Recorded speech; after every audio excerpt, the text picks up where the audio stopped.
एक रात, एक डॉक्टर, एक हॉस्पिटल और एक ऐसा सच जो पूरे देश को हिला देता है। एक डॉक्टर जो दूसरों की जान बचाती थी, उसकी खुद की जान हॉस्पिटल की अंदर ही चली गई। क्या यह सिर्फ एक क्राइम था या कुछ और भी जो हमें नहीं बताया गया? 9 अगस्त 2024, कोलकाता, आरजीकर हॉस्पिटल। सुबह के करीब 9 बजे एक ट्रेनी डॉक्टर की डेड बॉडी मिलती है सेमिनार हॉल के अंदर। नाम अभया, 31 साल की, एक hard working PG medical student. एक दिन पहले वो 36 घंटे की कंटिन्यूअस ड्यूटी कर चुकी थी। थकी हुई थी, बस थोड़ी देर रेस्ट करने गई थी। लेकिन जो उसके साथ हुआ वो सिर्फ एक डेथ नहीं थी। पोस्टमार्टम ने कंफर्म किया, रेप और मर्डर। पूरा देश हिल गया। डॉक्टर्स सड़कों पर आ गए, हॉस्पिटल्स में स्ट्राइक होने लगी। जस्टिस फॉर आरजी कार हर जगह ट्रेंड करने लगा। लेकिन सबसे पहला ऑफिशियल रिएक्शन क्या था? सुसाइड। एक वायलेंट क्राइम को सुसाइड बोला गया। क्यों? और यहीं से कहानी और डार्क हो जाती है। लेकिन यह कहानी यहां से शुरू नहीं होती। चलिए पीछे चलते हैं। आरजी कार मेडिकल कॉलेज, 1886 से खड़ा एक पुराना हॉस्पिटल। हजारों डॉक्टर्स यहां से निकले हैं, लेकिन अंदर की रियलिटी काफी अलग है। जूनियर डॉक्टर्स 24-36 घंटे तक काम करते हैं। न प्रॉपर रेस्ट, न स्लीप, न सेफ्टी। रात के टाइम हॉस्पिटल के कुछ एरियाज ऑलमोस्ट आइसोलेटेड हो जाते हैं।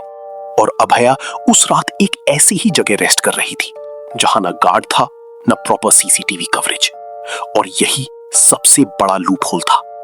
8 अगस्त की रात अभया अपनी ड्यूटी के बाद सेमिनार हॉल में रेस्ट करने जाती है। नॉर्मल रूटीन जैसे रोज होता था। रात बीत जाती है।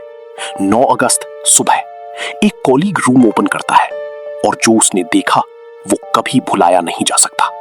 बॉडी एबनॉर्मल कंडीशन में थी। रूम का सेटअप भी नॉर्मल नहीं था। यहां पे पहला डाउट क्लियर हो गया। ये सुसाइड नहीं हो सकता। पुलिस आई, लेकिन इन्वेस्टिगेशन के शुरू होते ही कंफ्यूजन शुरू हो गया। क्राइम सीन प्रॉपर्ली सिक्योर नहीं हुआ। एविडेंस डिस्टर्ब होने की बातें सामने आई और फिर एक नाम सामने आता है, संजय रॉय, एक सिविल वॉलंटियर। सीसीटीवी फुटेज में वो हॉस्पिटल के अंदर दिखा। डीएनए मैच हुआ, अरेस्ट हुआ। 2025 में उसे लाइफ इंप्रिजनमेंट मिल गई। Case close? या सच इतना सिंपल नहीं है? क्या सिर्फ एक आदमी ने यह सब किया या कहानी में और लोग भी थे? इंडिया में 75% फीमेल हेल्थ केयर वर्कर्स ने कभी ना कभी अनसेफ फील किया है ड्यूटी के दौरान। नाइट शिफ्ट्स सबसे रिस्की होती हैं। गवर्नमेंट हॉस्पिटल्स में सिक्योरिटी कम होती है, सीसीटीवी इनकम्प्लीट होता है और मॉनिटरिंग वीक होती है।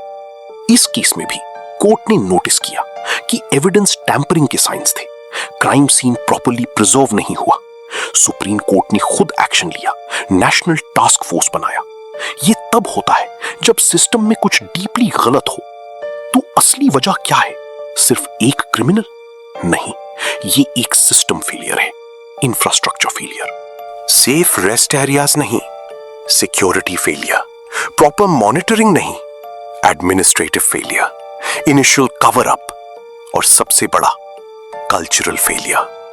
हम डॉक्टर्स को मशीन की तरह ट्रीट करते हैं। उनसे एक्सपेक्ट करते हैं काम करो, सैक्रिफाइस करो, कंप्लेन मत करो। और जब सिस्टम फेल होता है तो फच दब जाता है।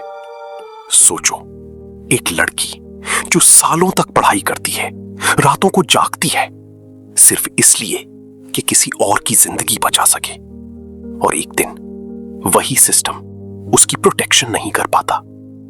उसके पेरेंट्स सुबह उठते हैं और उनकी दुनिया टूट जाती है।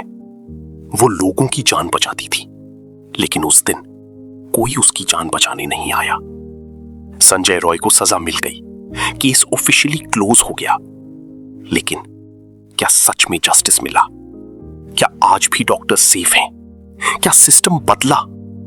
या फिर यह सिर्फ एक और कहानी है जो धीरे धीरे भूल दी जाएगी?